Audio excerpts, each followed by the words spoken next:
Assalamualaikum warahmatullahi wabarakatuh. Bismillahirrahmanirrahim. Halo dulur, berjumpa kembali dengan kami di channel Nikmat FD The Nice Media, dalam keadaan yang tentunya lebih baik apabila kita mampu mensyukurinya. Semoga kita selalu mendapatkan kebaikan dari aktivitas yang kita lakukan hari ini. Amin. Oke dulur, kali ini kita ada di segmen Historis, kisah misteri series yang pertama, dengan kisah misteri yang akan dibawakan berjudul Tersesat di Dalam Sesat, yang ditulis oleh Korigan. Akun beliau ada di link deskripsi ya, silahkan follow. Dan bagi dulur-dulur semua yang mau menonton, silahkan subscribe, like, dan komen terlebih dahulu. Oke, mungkin sudah mulai penasaran? Mari kita simak kisahnya. Bagian pertama. Terkadang kenyataan bisa terhubung lewat mimpi. Jadi, apa ini sebuah kenyataan? Bangun. Aku ada di mana? Kenapa begitu gelap? Apa yang terjadi? Aku merasa ada tangan yang mencoba membangunkan dengan mengusap lembut pipiku. Tangan yang halus namun dingin. Yana, bangun. Kamu harapan aku satu-satunya. Sapa seorang pria yang sepertinya aku kenal. Aku perlahan membuka mata namun masih tergeletak lemas.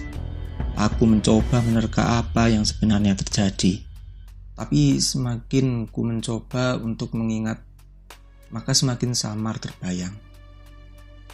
Aku rasakan lantai begitu lembab, lalu ditambah angin malam yang mengurai lewat jendela ruangan, menjadikan suasana begitu dingin yang mencengkram tulang.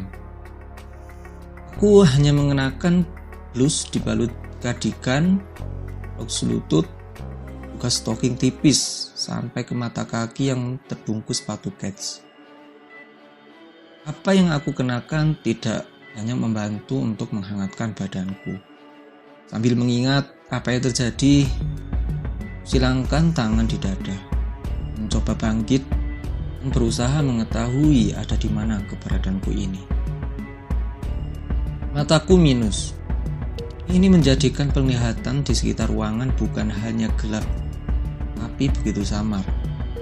Aku hanya dibantu cahaya malam yang tembus dari jendela. Terang bulan yang masuk lewat lubang pecahan kaca di jendela itu sedikit membantu penglihatanku. Aku lupa bagaimana kacamataku bisa terlepas dan kenapa aku ada di sini, sendirian di ruangan gelap. Setelah beberapa menit, akhirnya kepalaku sadar seutuhnya lalu bangkit berdiri, membuat penglihatan yang tadinya samar perlahan mulai semakin jelas. Namun, karena mataku yang buram, ku coba meraba-raba sekitar dengan menelusuri dinding yang berlumut. Ku menelusuri dinding ini hingga sampai terhenti pada meja berdebu. Terlihat samar pernak-pernik antik yang tertutup jaring laba-laba termakan usia dan waktu. Setelah berpegangan di pinggiran meja dan mulai meraba-raba, aku menemukan sebuah kacamata di atasnya. Apa ini kacamataku? Aku coba mengangkat kacamata itu. Lensa kacamata ini berbentuk bundar dan terasa usang.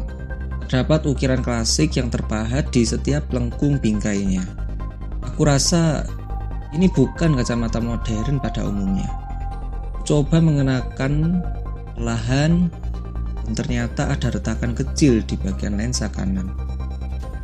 Setidaknya kacamata ini sangat pas di kepalaku. Juga mempunyai lensa minus yang sesuai dengan mataku. Aku melepaskan kembali untuk membersihkan debu yang menempel di kacamata ini. Ternyata ruangan ini sangat usang dan menyeramkan seperti gudang museum Jakarta. Cat putih mulai menguning kecoklatan. Terdapat kasur yang sudah reot dan robek seperti dimakan tikus. Meja yang aku pegang pun sudah berdebu dan rapuh dimakan rayap. Lalu di ujung sana daun pintu khas Victoria menempel di dinding yang terkelupas. Sudah tidak simetris lagi dengan tempatnya. Aroma ruangan ini pun sedikit amis, campur wangi debu yang berterbangan. Tepat di atas kasur, sebuah lukisan besar menempel di dinding. Aku melihat potret keluarga yang mungkin dilukis oleh pelukis berbakat. Terlihat jelas di setiap sudutnya. Aksen warna khas, juga paduan garis yang bertemu lalu terpasang dengan bingkai mewah, membuat lukisan ini bukan hanya sekedar karya seni, tapi sebuah potret dari keluarga bangsawan. Aku semakin mendekat dan melihat lukisan itu yang di dalamnya terdapat sosok berdiri seorang ayah dengan jambang dan kumis yang terawat. Setelan tuxedo mahal, tegas dan berwibawa. Dia tersenyum sambil memegang pundak istrinya. Memang istrinya tidak semewah suaminya, tapi gaun putih yang terurai sampai lantai membuat sosok dia lebih sederhana, namun tetap berkelas. Dua orang tersebut melingkarkan tangannya pada satu orang anak, yang tatapan polos anak-anak pada umumnya. Mengenakan setelan khas borjuis dengan aksen berkelas. Kenapa menatap mereka terus? Bukankah aku harus mencari jalan keluar dari ruangan ini? Aku bergegas menuju daun pintu, mencoba membuka pintu ini, tapi sepertinya terkunci dari luar. Aku terheran lalu segera menuju bingkai jendela, mengintip apa yang ada di luar melalui celah kaca jendela yang pecah. Aku hanya mampu melihat padang rumput yang meninggi termakan waktu. Hutan lebat mengelilingi tempat ini. Sebenarnya aku di mana? Langkahku tidak terhenti dan menuju pintu kembali.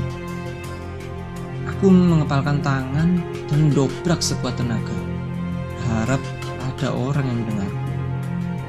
Drup! Drup! Drup! Suara terpantul. Halo, apa ada orang di sana? Aku berusaha berteriak dengan nada lirih, walau haus dan lapar mulai mengganggu tenaga pita suaraku. Liana, apakah itu kau? Tiba-tiba terdengar pria menyahut di sebelah ruangan ini. Ah, Liana. Oh iya, namaku Liana. Aku baru mengingatnya sekarang. Ya, ini aku Liana, siapa di sana?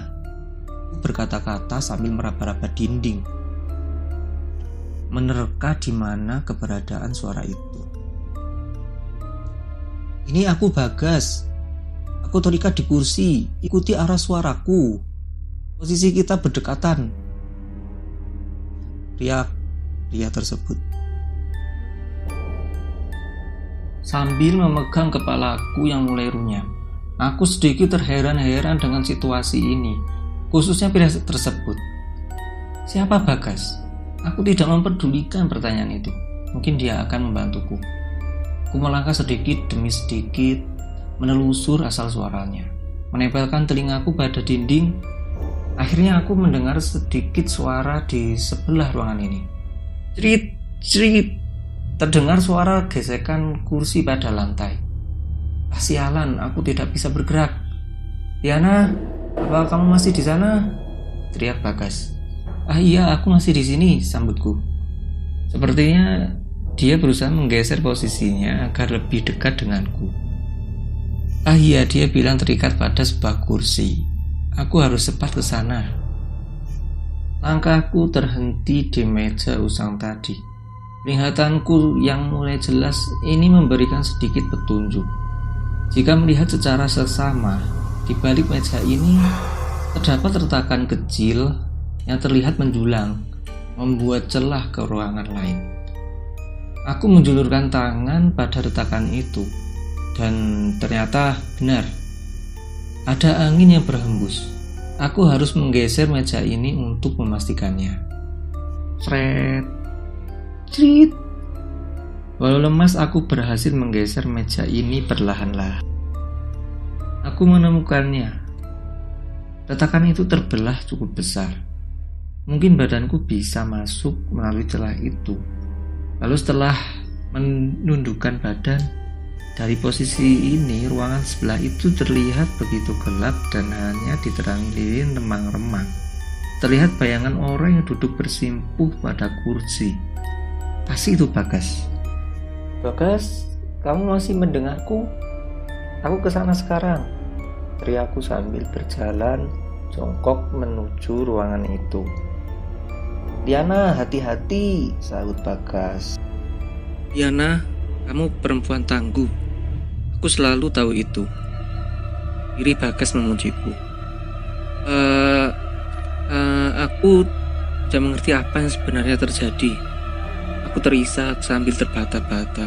Tanganku menggerayangi ikatan tersebut. Dalam situasi ini, aku benar-benar kebingungan dan takut yang dalam. Setelah ikatan tangan Bagas mulai terbuka, dia menunduk berusaha membuka kakinya yang terikat. Aku duduk sambil bersandar pada dinding dengan pikiran yang melayang. Sebenarnya apa yang terjadi padaku dan dia? Yana, terima kasih kamu sudah datang. Kamu adalah harapan aku di saat-saat seperti ini, ucap Bagas seraya meraih tanganku yang lemas. Harapan, mimpi. Ah iya, aku ingat akan pria yang berkata mirip. Apakah itu dia? Nah, mungkin suaranya pun jauh berbeda. Sebenarnya kita ada di mana? Mataku mulai meleleh dengan air mata. Tidak setangguh dengan apa yang dia pikirkan. Udah, tolong jangan panik. Jangan pernah takut. Ada aku di sini, jawab Bagas sambil memegang tanganku, menggelap air mataku, mengajak diriku yang rapuh untuk berdiri lalu mendekap hangat tubuhku. Aku sayang kamu, Diana. Maafkan aku tidak berusaha mencarimu dulu, ucap Bagas sambil membelai rambutku. Aku takut, jelasku. Lalu kacamataku mulai goyah dengan dekapan Bagas. Ia mulai sedikit meregangkan pelukannya. Tenang, jangan takut. Sekarang jawab pertanyaanku, Liana. Apa kamu tahu apa yang terjadi? Apa bisa mengingat kenapa kamu ada di sini? Sambil memegang pipiku. Aku tidak tahu. Ingatanku buyar, ucapku lirih. Berarti kita sama. Yang aku ingat adalah aku tertidur sambil memikirkanmu, lalu anehnya terbangun di tempat ini. Terikat pada kursi, ada sebuah cawan berisi lilin yang menyala, dan 7 piring, gelas, dan masing-masing sepasang garpu, juga pisau, ucap Bagas terheran-heran sambil menunjuk pada sebidang meja panjang. Aku rasa ini ruang makan keluarga. Lihat meja panjang coklat terbentang dari ujung ruangan ke ujung lain yang hampir tidak terlihat karena termakan gelap. Beberapa lemari terpajang rapi, guci yang pecah, 4 perapian yang tertutup jaring laba-laba. Aku mencium bau amis yang menyengat dan aroma bangkai tikus berhembus. Bagas mulai mengusap-ngusap bahuku, berusaha menenangkan diriku dengan hangat. Aku benar-benar lupa sosok dia, tapi aku yakin jika kita begitu dekat. Aku hampir tidak mengingat siapa diriku, tapi ketika mendengar suaramu, pikiranku langsung teringat bahwa kamu adalah Liana dan mengingat bahwa namaku adalah Bagas. Lalu perasaanku semakin yakin ketika melihat dirimu seutuhnya, ucap Bagas yakin. Setelah menyimak dengan apa yang dikatakan Bagas, aku perlahan mulai paham dengan apa yang terjadi dan perlahan mengingat siapa aku dan siapa Bagas. Sambil menyengeritkan kepala, aku bisa mengambil petunjuk sederhana atas situasi ini. Ada sebuah kejanggalan yang mengikat kita. Pertama, kita lupa dengan diri kita. Kedua, ingatan tersebut kembali seperti semula jika memori yang spesifik terlihat ataupun terdengar, khususnya yang mempunyai kenangan dengan kita. Gas, apa kamu mengingat dengan pemberian kamu padaku atau benda yang aku beri padamu? Maksudmu? Ya, aku memakai sepatu. Ini pemberian darimu, Liana. Bagas. Aku melihat sepatu yang dipakai Bagas. Sepasang sepatu skets hitam dengan insol putih. Dan perlahan aku mengingat dengan jelas siapa Bagas. Kenangan-kenangan itu, memori indah itu. Aku langsung memeluk Bagas dengan erat, seperti seorang yang tidak bertemu sejak lama. Bagas, maafkan aku, ucapku lirih dengan kesedihan. Mataku meleleh kembali. Liana, ada apa? Bagas sedikit bingung. Maafkan aku, bisa-bisanya aku lupa siapa dirimu. Kamu adalah kekasihku. Aku merengek meminta maaf. Bagas tidak mengucapkan apa-apa. Dia hanya membalas pelukanku dengan belayan hangat di kepala. Situasi sendu itu melupakan ketakutanku yang tersesat di entah berantah yang perlahan sirna. Rasa aman bersamanya, rasa segalanya akan berjalan dengan baik. Sambil memeluk Bagas di ujung ruangan itu, aku melihat sosok anak kecil yang ditengahi cahaya lilin. Sedikit samar, tapi aku tahu itu adalah sesosok manusia. Apa mungkin dia penghuni rumah ini? Tapi mana mungkin? Bagas, di belakangmu. Sambil melepas pelukanku, aku menunjuk ke ujung ruangan tersebut dan Bagas menoleh ke belakang.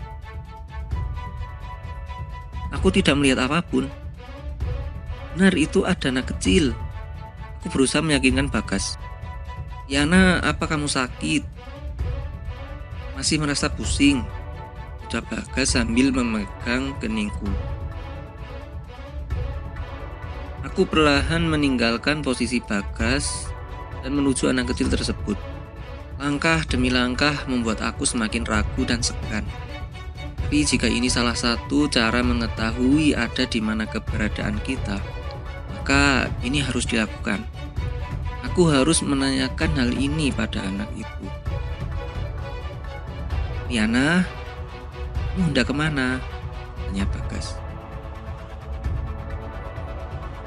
Anak kecil tersebut hanya berdiri diam, sedikit pucat namun menatap penuh arti padaku. Kacamataku sedikit samar karena air mata. Lalu aku melepaskannya saat berusaha membersihkan bercak air yang menutup penglihatanku. Setelah memakainya lagi, aku terkejut melihat anak itu menghilang di telan gelap. Aku mundur beberapa langkah, melirik Bagas yang masih kebingungan. Keringat dingin langsung turun di permukaan pipiku. Apa yang terjadi? Aku berlari menuju Bagas dengan perasaan yang masih terheran-heran. Ada apa, Liana? Kamu baik-baik saja? Tanya Bagas. Apa kamu yakin tidak melihat seseorang? Jawabku sambil memegang dada Bagas. Yakin, aku sama sekali tidak melihat dengan apa yang kamu katakan tadi. Lirik Bagas ke ujung ruangan itu. Bagas bergegas melihat-lihat ruangan ini, melirik sekitar, mencari anak itu, dan mungkin ada petunjuk atau jalan keluar yang bisa menolong kita saat ini. Sedangkan aku langsung duduk di kursi meja makan. masih tidak percaya dengan apa yang terjadi sebelumnya. Rasa haus dan laparku dari tadi semakin menyerang. Aku benar-benar tidak kuat untuk berdiri kembali. Aku hanya mampu melihat Bagas yang mengelilingi ruangan ini. Dia hanya mengenakan kaos hitam polos, jeans panjang, penampilannya sedikit lusuh karena keringat yang tercampur debu. Perlahan cahaya lilin mulai mencairkan batangnya. Mungkin sebentar lagi akan gelap gulita. Ruangan ini hanya menerima cahaya alami dari atas. Tutup atap kaca yang dipenuhi lumut ditambah cahaya rembulan yang tertutup oleh awan, sehingga tidak masuk sepenuhnya. Ketika lilin ini mulai padam, mungkin aku akan kehilangan cahaya di ruangan ini. Tapi mungkin tidak. Cahaya bagiku adalah keyakinanku ditambah Bagas yang akan senantiasa melindungiku. Aku melihat sepatu pemberianku lebih lama, melihat kaki jenjangnya melangkah. Sesekali dia melirikku hangat. Dengan keringat yang bercucur, dia terus mengelilingi ruangan perlahan, memeriksa setiap lemari. Sepertinya dia juga merasakan apa yang aku rasakan. Sama-sama tersesat, sama-sama cinta, sama-sama mencari jalan keluar, juga sama-sama lapar dan haus.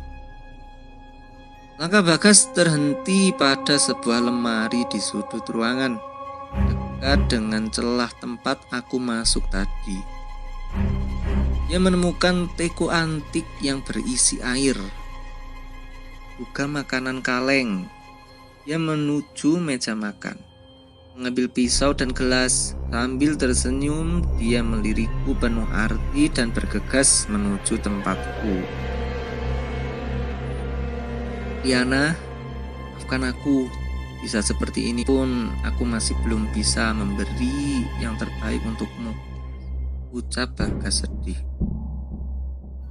Dia sadar air tersebut tersisa sedikit dan hanya ada sekaleng makanan kacang kedelai. Dia hanya membawa satu gelas, satu pisau, dan satu garpu. Perlahan dia menuang isi gelas, memberikannya padaku, lalu membuka paksa makanan kaleng dengan pisau tadi. Setelah terbuka, dia menunggu aku minum. Ayo minumlah. Ruangan ini sedikit pengap dan hanya ada satu ventilasi di atas. Pasti kamu merasa gerah, ucap Bagas peduli. Terima kasih Bagas. Aku meneguknya perlahan. Walaupun air ini tercampur debu yang mengendap, aku merasakan kesegaran di leherku, seperti meminum air di tengah oasis.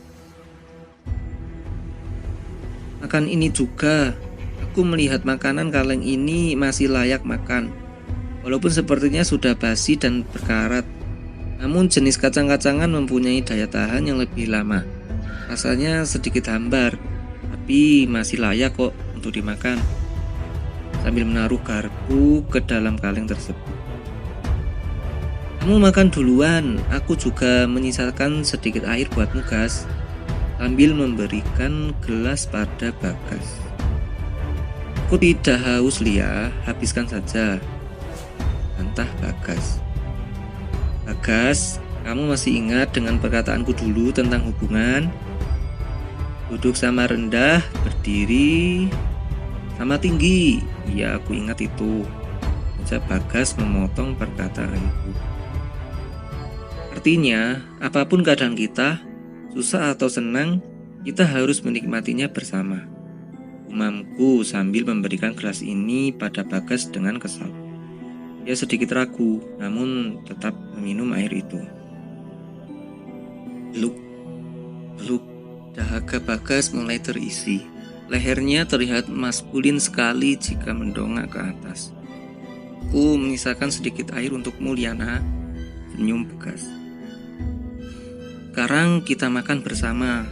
Aku suapin kamu Gas, ucapku. Aku mulai menancapkan garpu ke dalam kaleng, melihat isinya yang sedikit berjamur dan memakan suapan pertama. Memang hambar dan sedikit kecut.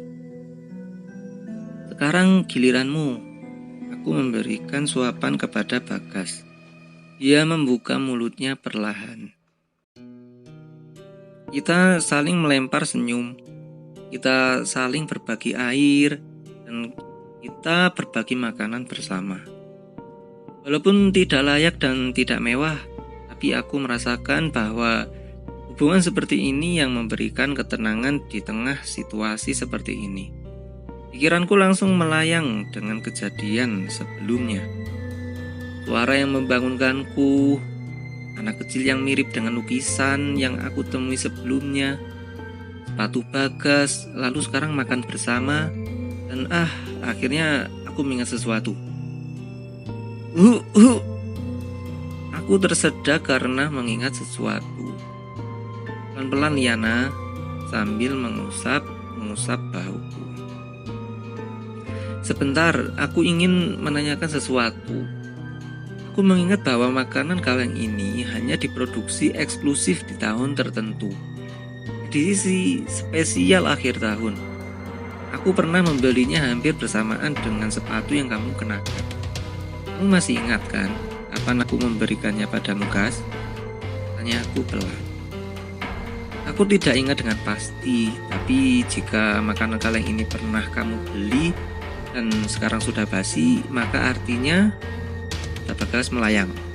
Jangan bilang aku sudah tua, balasku dengan cemberut. Bisa jadi, senyum Bagas hendak tertawa. Tapi bukan itu maksudku, Lia.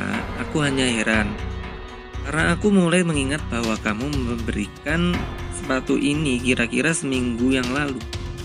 Jadi mana mungkin kamu bisa membeli dengan makanan kaleng yang seminggu kemudian bisa kadaluarsa seperti ini? Janggal bukan? Apa kamu yakin pernah membeli makanan ini? Tanya Bagas bertubi-tubi. Ya, aku yakin sekali. Aku membelinya bersama Eri dan Harni. Kita bertiga membeli keperluan untuk pergi liburan ke Bogor, ke villa milik teman sekelas kita, Billy. Jawabku meyakinkan Bagas. Menatapnya tanpa keraguan. Eri, Harni, Bogor, villa milik Billy. Bagas menerawang. Lalu kita saling menatap. Sebuah tanda memori kita mulai kembali. Bagas, Liana, ucap kita bersamaan. Kita akhirnya mengetahui ada di mana keberadaan kita. Di tengah situasi itu, tiba-tiba cahaya langsung redup. Lilin yang dari tadi menyala mulai padam. Sebuah tanda sumbu sudah sampai ke dasar cawan. Akhirnya ruangan ini langsung termakan gulita, bertelan, gelap, tanpa ujung. Aku langsung mendekap dada Bagas, merasakan bulu kuduku berdiri, teringat dengan sosok anak kecil tadi. Angin malam perlahan berembus mengelilingi dinding ruangan, menambah suasana yang mencekam. Namun ada satu percakapan antara aku dan Bagas yang harus dilanjutkan. Tidak apa-apa, Liana, aku di sini. Aku takut, Gas. Aku memecapkan mata. Tenanglah, aku berhasil mengingat sesuatu lagi. Jadi sebelum kamu datang, aku melihat 7 piring dan perkataanmu tadi menyadarkan aku pada satu hal. Kita kesini bersama teman kita, ucap Bagas sambil memeluk. Aku, kamu, Eri, Harni, Arkan, Pion, dan Billy yang mengajak kita ke vilanya di Bogor, ucap Bagas dengan nada lancar. Kamu memberikan sepatu ini sesaat sebelum kita berangkat, Liana. Sebelum kita masuk mobil Billy, ucap Bagas lembut mengingat kejadian itu. Aku mulai tersadar, seperti seseorang yang tersengat listrik. Tiba-tiba memori itu muncul di benakku. Seketika, wajah teman, kapan dan dengan apa kita berangkat terbayang dengan jelas. Aku menemukan cahaya di tengah kegelapan ruangan ini. Titik-titik terang yang terpisah kini tersambung dan mengikat, membuat misteri yang perlahan mulai terbuka dan terjawab. Namun ada satu pertanyaan utama dari serangkaian peristiwa ini. Sebuah pertanyaan yang sama antara aku dan Bagas. Kenapa semua ini terjadi? Untuk kisah misteri bagian pertama kali ini sudah selesai. Akan dilanjutkan pada bagian yang kedua. Terima kasih dulur sudah mau menyimak hingga akhir video. Kita bertemu lagi di next video. Bagi yang suka kisah-kisah seperti ini dan ingin mendukung channel kami, silahkan subscribe, like, dan komentar. Terima kasih dulur. Wassalamualaikum warahmatullahi wabarakatuh. Salam kreasi dan selamat menikmati.